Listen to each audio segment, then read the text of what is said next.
Welcome back to Live the Width of Your Life podcast. I am so excited because my guest today is my dear friend, Aimee Smith. And this is another episode in which we are talking about Lanterns of Light, the upcoming book that's coming out this year. And we are talking about chapter 2, which is in the first section on faith foundations. And Aimee, actually, I don't know if you know this, but you were the very first person that I sent a chapter to. Oh, wow. I am so honored. And it was so interesting because the way it came through was that you and I were talking about faith one day. And I said, Aimee, I feel like God is chasing you. Yeah. And then some interesting things happened. So I don't know if you want to share your story of like what unfolded. I would love to. Yes. So Aneta, you had said that to me, I think after a breathwork session that you had done. And that just lit me up, first of all. I felt so seen and I felt so held and so excited. Like, what does this mean? And I've been exploring my faith more. I believe it was either that day or a couple days later, you actually shared this verse with me of the mustard seed. You mentioned the mustard seed. And as I've been struggling with different things in my life too, every time I have a contraction, you're like, come back to faith. And it was then, days after that, my husband went to a conference and connected with one of the speakers, and she actually chased him down and gave him a vial with a mustard seed in it and sent this whole verse to him as well. So I do not believe in coincidences. I always am looking for the signs. And this was sign after sign after sign. This was such a beautiful, beautiful thing for me and for our family.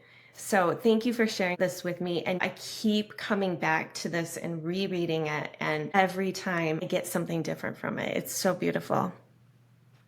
Thank you for sharing your story. And I just want to take a moment and read the verse. So I'm going to set this up a little bit. So the verse is actually from Matthew chapter 17, verse 20. And the verse says, "Truly I tell you, if you have faith as small as a mustard seed, you can say to this mountain, 'Move from here to there,' and it will move. Nothing will be impossible for you." And I've always loved this verse. And yet I acknowledge throughout this entire chapter that every time I would read it, I would like nod my head, go, yeah, this makes sense. I love this. But it also was one of those verses that confused me because I couldn't wrap my head around how could I have faith as small as a mustard seed, which is so, so tiny, and tell the mountain to move, like for something to not be impossible. So it really, for me, was something that I struggled with, and which is why I actually wanted this to be one of the chapters in chapter 2, because I explore and I talk a little bit about how I've struggled with this verse, even though it's something that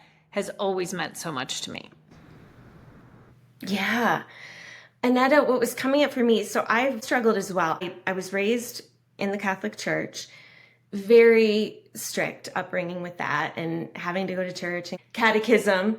At some point, pretty young on, I realized this doesn't feel aligned for me. Yet I was always very, very close to God.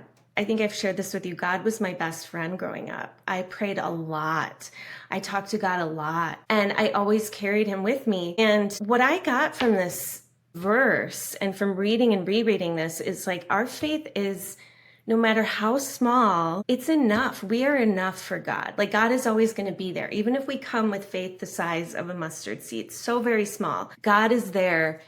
We are enough. He's going to help us. He has that infinite power. That felt really, really healing to me, because for someone that struggled with their enoughness my whole life as well, like it is enough. Even at the times when my faith is really wavering, it is enough to come with just faith that small. That was my interpretation of it. Yeah, and it's not about us in the end. Like, we're not the one doing the work, but it's our faith that activates what God is able to do. And if you go back to the verse, it's like, if you have faith this small, nothing is impossible for God. Nothing is impossible. And I remember years ago hearing God is a gentleman, or if you prefer, gentlewoman, or whatever we want to think. It's like God will not impose his will. We have to be the one to take that first step. God is always there. And it's through our acknowledgement, our faith, that actually everything else can be activated. It's all possible. And even the journal entry, like included a journal entry in this particular chapter, and I referenced this Bible verse. And I thought I would read maybe a little bit of it just to get everyone into my mind of what was happening. So I've been thinking about this verse lately. It's a commonly referenced Bible verse. Jesus reminds us that God is limitless. Nothing is impossible if we believe. The challenge for me is that I've allowed doubt to take up too much space in my own mind. The mustard seed is super tiny, yet Jesus says that if our faith were even this small, we could tell the mountain to move, and they would. This is not only an incredible image, it's beautiful. What a love story that God has for us. God is pleading with us to ask him for big dreams, to believe that he is limitless and wants to support us, and then be patient and receive his blessings. I've struggled with all of this my entire life. I believed in God and his abilities, but not always in all areas of my life. I somehow felt obligated to try hard and work hard, believing that I had to do it on my own. My stubbornness and need to control kept me stuck. I journaled and pleaded with God to show me a way out, but I often didn't do what he asked. And now I believe with every cell in my body that God's plan for my life is so much bigger and better than I could ever have imagined. That is so beautiful. Isn't Yeah. that the challenge that we have? It's the belief. Yeah. Right. It's the ask, believe, receive. Again, you always bring me back to this. First of all, I just want to say thank you for sharing this, because I see you as such a strong faith-based woman. And to know that even you struggle with this at times, I think it's very human. I think it's very, very human. For me, it's like worry. Worry just is something I grew up with.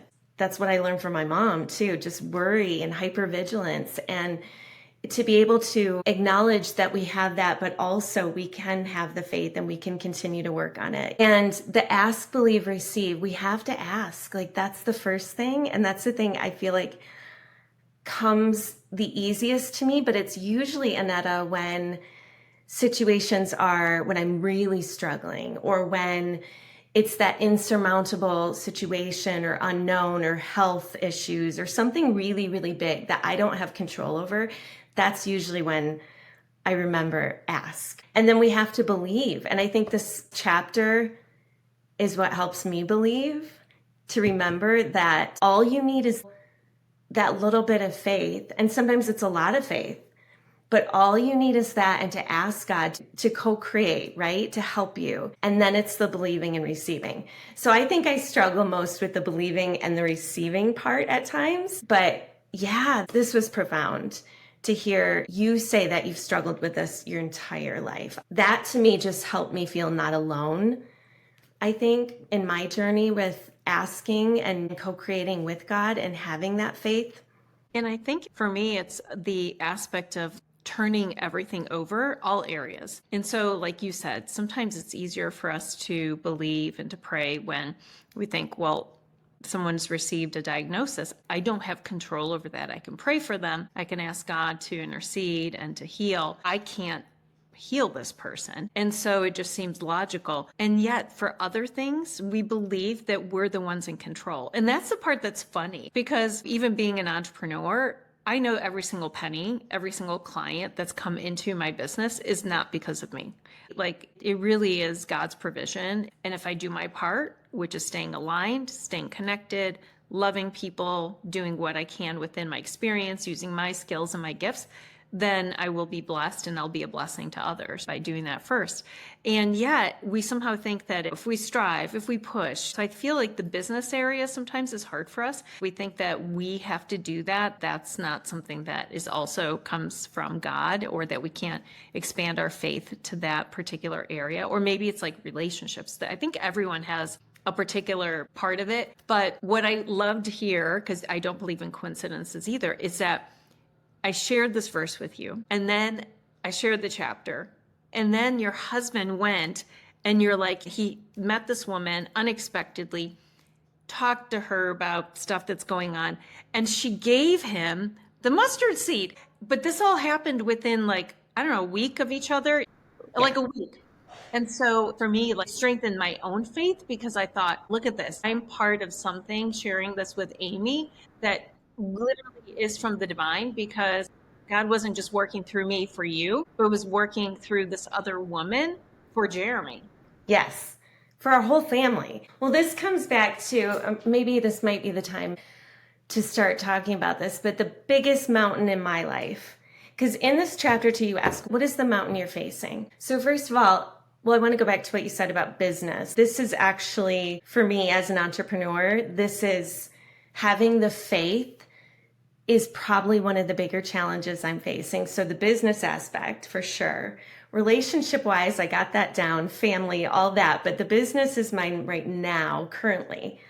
But we have had this experience, I've had this experience, and my family has, of having this insurmountable situation. So when I was pregnant, it was a pretty tough pregnancy, Aneta, and we didn't quite know what was going on. And without going into all the details, we did have a rollover car accident at 19 weeks. And already things were not looking good for the baby at 19 weeks.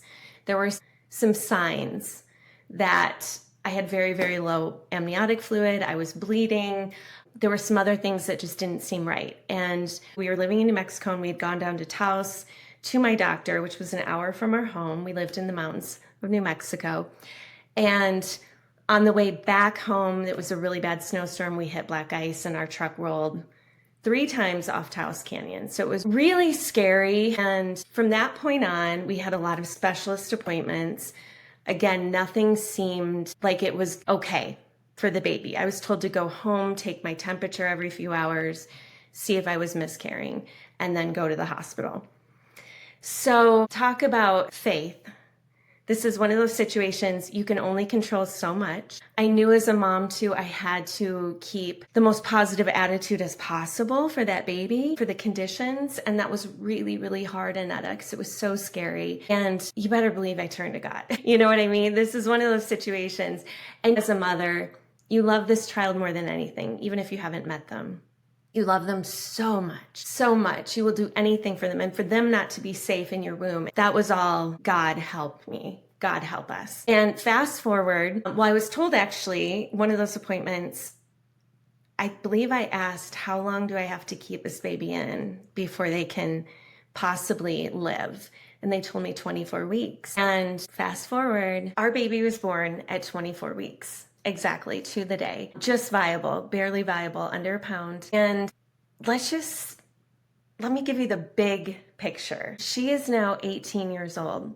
So right around the time that this whole mustard seed signs came up from you and then from this other woman to my husband, which actually my husband and this woman were talking about my daughter. He was sharing and connecting with her on some level with that. And she just really impressed him as a speaker too. And they were a high up CEO woman and all these great things. So as that all came to her life, it was just around the time my daughter was graduating from high school.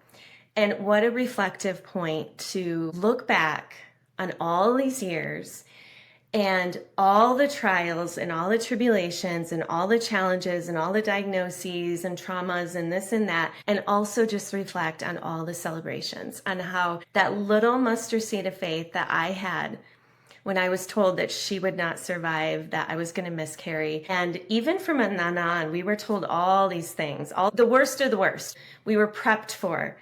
And this child overcame all of it, all of it. There has been challenges and there has been all of that along the road too, but she is just the most kind, vibrant, compassionate, gifted child ever. And so I'm hoping by sharing that, and she gave me permission to share that. She's very private, but I'm hoping by sharing that, that gives someone else hope that there are these times in our lives where we have to surrender. We have to surrender. There's no other choice. And by surrendering, by asking God, by planting that little seed, even though we were told all these things could go wrong, it didn't. She's truly a miracle. And so, I don't know, this just sealed, again, the mustard seed and the symbolism, and also just knowing we all come from teeny tiny seeds. Like we're all planted, we're all conception, and we're all just so microscopic, and yet we turn into these beautiful beings. And or if you plant in your garden a teeny tiny seed and then it grows into this ginormous 6 foot sunflower. It's like, how does that happen? But it's just such a beautiful symbol. And for me, as a mother, having had that beautiful miracle of her making it and being born and being viable, that's something I keep falling back on, Aneta, when I have my moments of doubt. If that could happen, what else can happen? Like anything's possible. And again, when we co-create with God, when we ask, when we believe, when we plant that seed of faith, it's to me like one of the biggest resources of my life, I think, to have that real life human experience where things seem so dim and things were, and yet it all turned out. It all turned out. I mean, this was a big, big cross to bear as a Yes. mom and first child, and you're going through all this. And how old were you, Aimee, when this I was was happening? 29, first pregnancy too. And I got pregnant very easily within 3 weeks of trying. So that also seemed like a miracle. But Yeah. yeah, very big cross to bear. Very big. And you turned to God and you prayed. And as you said, I mean, your daughter, she is a miracle and all her milestones and everything else. And she was born really tiny, as we were talking about tiny little things. And I guess my question to you, and I ask myself the same thing, when God shows up for the really big things, and of course, the health of your child is the biggest thing as a parent, everything. Why do we forget? And when we're dealing with little things, that really are inconsequential comparison to the health of your child. Why do we forget this? Or why do we try to do things on our own? Or why do we have disbelief when it comes to our faith? That's a great question. I think it's part of it's just human nature in some way. Like I'll just speak for myself. And like I said, worry and anxiety are usually the bigger things. And that's all mind. That's all in our mind. And our mind's there to keep us safe for some reason. So maybe it's a childhood experience or generational or whatever. But I think it has to almost become a habit to, I'm trying more and more in the last several months to bring in prayer at the beginning of my day and to ground myself with that and to remember that, because to me, like prayer and faith are a resource as well. And for all of us doing too much, caring too much, that's what God's for. Like, why don't we lean on that more instead of carrying all this? And I know you've said this to me, Aneta, at different points in my life. Just as a friend, you don't have to carry this all alone. You don't have to do all this on your own. And that is profound to me to know I'm not alone and there's someone there looking out for me. And I do believe this firmly from the bottom of my heart. God, as well as all the angels, I talk about angels a lot, firmly believe I am not alone. So I don't know why we tend to forget, but I think that is human. I think that's just part of the journey and the silliness of who we are. It's like, just wouldn't life be easier though, right? If we just had complete faith. And again, this is something I'm working on. I'm not there yet, but I do have quite a bit of faith. I do have quite a bit of faith. And I know, again, I have this experience and this real life experience to know in my heart of hearts, like anything is possible, anything. And I agree with you. I think it is human. And that's why fellowship and community is so important, because we're in the middle of our own stuff, we don't see it. And it's so much easier to notice it in someone else and say, hey, you don't have to carry this alone. There are people here, humans that are here to help as well. That's why it's so important to have community. But also, if you have faith, to be able to turn it over to God. And I think that's why I love reading, and probably why I use verses so often in my own life, because I'm just reminding myself of God's promises to us. And I'm like, okay, I'm struggling with this. And I just am like, there's a verse for that. And I'm going to meditate on it. I'm going to repeat it back. I'm going to say, God, you told me that if my faith was the size of a mustard seed, nothing is impossible. Here we go. This is what I'm going through. And I think that's where you build that relationship and that communion with God is through the word. And I think that's why these verses have been so important in my own faith. And I don't have it all figured out. As you've seen my journal entries, and I'm sharing them in this book, I struggle all the time. I do, but it's easier for me to go back and use word, to read it, to ground myself, to reconnect, to have that conversation with God, than it is to go and try to figure it out myself or go find it in a book or somewhere else. Well, speaking of a book, this to me, what you are creating is going to be, I know I'm going to be using this probably daily. Your other book, Live the Width, you know this, I'm on my second year of reading daily and journaling, and I love, love, love it. So for me, this is where I think I'm going to have an anchor of like, okay, remembering again, remembering my faith. And what's so beautiful, Aneta, is that I've shared I was raised in the Catholic Church and it wasn't quite aligned. I wasn't able to question what was going on or the structure, or it just wasn't welcomed. Maybe it wasn't allowed, but it wasn't welcomed. And with you, I've been able to have such incredibly deep, moving conversations of exploring my faith. Right. And I think this book and the way you write, and again, being so vulnerable with your own journal entries and sharing your experience and growth with faith, like it just gives us all permission. So I think this is going to be, I know this is going to be extremely helpful for me as well as so many others with remembering we don't have to do it all alone and coming back to God and surrendering and resourcing ourselves with that.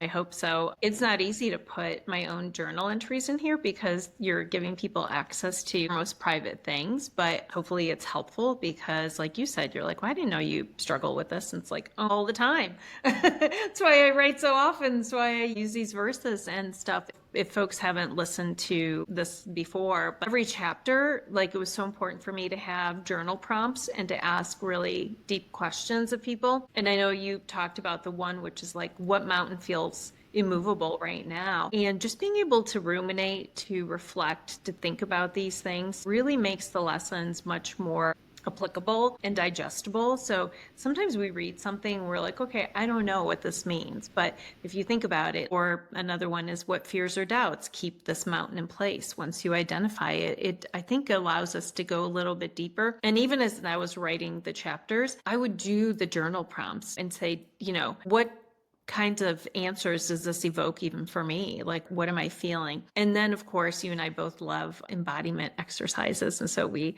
do some of that as well, which is great. So you can actually feel it. And in this case, visualizing ourselves as a mountain, what it represents, noticing what kind of comes up for us. So I hope that all the exercises are something that folks can take and really make the lessons applicable, but not just the first time, like coming back to it anytime over and over again and just saying, I feel like I've got some immovable mountains. How can I work through this, or what is currently happening? Yeah, absolutely, Aneta. You did such a good job with that. Because also the mind is one thing, right? Like our mind is interpreting all this in one way, but to embody it, to actually do, and I just the other day did the mountain visualization exercise. And to feel that in your body, you're interpreting it in a whole different way. It's like we have to have both, I think, to fully get it. At least I do. Yeah. So that's beautiful. It felt good to me too. So I was like, why not include it? And hopefully it speaks to everyone with whatever works best for them. But I'm really curious for you too. Do you feel like more and more people are talking about their faith openly, or maybe more people are deepening their faith? Because I'm noticing it, but I'm just curious to see if other people are noticing the same thing. Yes, I'm absolutely. And even in my own business of coaching, I'm using it more. Because again, I'm going to come back to this word resource. And there's something so empowering about surrendering what is out of our control and asking for help. I mean, that's to the higher power, most importantly. So wherever anyone's at in their faith journey, I think it's extremely important. I think what's going on in the world, what we're seeing every day in the news, like things are just shifting and changing. And we're coming back to these, I mean, this is honestly such a base level. It's like such the structure of everything, just having faith in a higher power. And yeah, seeing it more and more. And I myself am living it more and more. I shared this the other day, but I've been doing these manifestation meditations every morning, dreaming big, which is something I preach and practice, I like to think, but I'm recognizing, talk about the mountain to move, like mine are more beliefs that are not serving me right now. That's my current mountains to move. And I'm asking God for help every day, like that. So my manifestation meditation shifted a little bit, and it's like, no, I desire to ask God for help with this because this is what's limiting me. This is what is just that mountain that I need to move. And so, yeah, again, it's in my own life and I'm seeing it more and more. It'll be really interesting with our family too. Just my husband doesn't talk a lot of spiritual this or that, but just to have him have that beautiful experience with this woman and be handed this mustard seed in a vial to give to our daughter, it's just really cool. Like, I know God is chasing us. I know God is with us. Yeah. So good. Yeah, and I love when he uses other people to act because not everything is going to be a download or a drop in or clear voice. I was just at the grocery store on Friday. We were going to a nice dinner and I was in line at the grocery store. I just went in to get a card and get a little flower for the hostess. And there's this guy in front of me and he was almost done paying. So I wasn't sure what was taking so long. I couldn't quite see. And there were two cashiers there and I was paying attention, but I couldn't hear what was happening. And then this older woman that was off to the side, and she came over and was like, I can't believe you did this. I need your name and your address, like all this stuff. Why would you do this for me? And I was like, oh, I'm witnessing something really interesting. And so they left, and I said to the cashier, I said, did I just witness a miracle or something happen? And she said, yeah. She said the older woman tried to pay by check and it didn't go through. And then she had to go home and left her cart and went to go get a debit card. And then she didn't have enough funds on the debit card. And so she was devastated and she was waiting for her family or someone to come up and to help her. And he saw all of this because she was in front of him and he paid her entire grocery bill. It was like over $200 and he paid for all of her groceries. And I started crying. The cashier who's telling me this started crying. And I just thought, what a beautiful, beautiful example of like love and just like taking care of one another. And she probably was like desperate, devastated, like whatever the word is, thinking like, I'm here. She looked like she was probably 80 maybe. And so she was a victim of like someone packed into her accounts, like stuff had happened and she was on limited funds. And so you think about like in that moment, I don't know what was going through her head, but she was probably like, what do I do? I have all these groceries. I need food. I don't know what to do. I don't have money. And she didn't know that the person directly behind her had the heart to pay for that. And then I felt so grateful that I was behind him so I could witness all of it because for me, that just really made me think about how can I be someone else's miracle? How can I be someone else's blessing? How can God use me in order to do that for somebody else? And I just think if all of us are open to that and we're present and we see what's happening and we hear that nudge or that call and we trust it, like this entire world will change. And so sometimes God uses other people, I guess is the long way of telling the story, to be a blessing and a miracle and to just reinstill your faith. Because in that moment, I thought, you know what? The world may seem a little crazy. However, in this moment, I trust and I see that what is possible. I love where you're going with this. Yes, yes, yes, because we all can be vessels for God's work every day, doing things every single day. And Annette, I don't know about you too, but just in saying, like, in praying that we are vessels for God's work with our own clients or with our friends or with our family, like that is a prayer of mine. I hope to do that. That is the least I could do for all the blessings and everything I have in my life and my miracle of a child. But we absolutely are like walking, living angels. I do believe some of us are. We all have the capacity to be, I guess is what I'm saying. It's just a choice. Yeah, and I love that. I pray that every day too. It's like I wake up and I say, use me, allow me to be of service. And I think that's how it's supposed to work. I think if we remember that we are all connected and that we are not separate and that we are all connected also to God, like then we are able to live in this way. We think of the trees in the forest and how they're dependent on one another and they send energy to each other and communicate. It's just like if we just notice what nature does and the way it was created so perfectly, and we do something similar, we'll just be better off. So thank you so much for reading this. Thank you for being my first reader and for sharing with me how it's impacted you. But any final big lessons or anything about this chapter that you want to share with the audience? Thank you, Aneta. The main thing from this that I get, besides enoughness, is hope. And that's something that I think without hope, we don't have anything. And so remembering it doesn't take a lot. Hope, faith, that mustard seed size of it is enough in the eyes of God. If we can make that our first go-to for any situation, like just go to God first and ask and plant that seed, then wow, wouldn't life be a lot easier, right? Wouldn't it be a lot easier? I'm very, very grateful you gave this to me. I've had this for now over a month, I'm sure. I get voices even like, go back to the chapter, Aimee, go back to the mustard seed, which is really beautiful as well. So this is something that, like anything in my life, this was just beautifully placed in my life from you and from this other woman and from God chasing us, chasing me. And I'm really, really grateful. I'm really grateful. It's just another reminder, another tap, tap to share our story on miracles and having that, even that little bit of faith in the most insurmountable challenges in our lives. Thank you so much. I'm so grateful for you. I'm so grateful for your friendship. And I just love seeing your transformation. And I love seeing how God is chasing you and pursuing you and doing all the things. And yeah, I can't wait to share more of the chapters with you. Wait to read this book. This is going to change the world. I truly believe it. So let's just open up and wait and see, because get ready. This is just such a beautiful book. And I'm so grateful to be a part of it, just in reading this little bit. And I'm so grateful for you and for all that you are to me and are teaching me and our friendship. And so, so grateful. Thank you, Aneta. Much love. Thanks, Aimee. Thank you.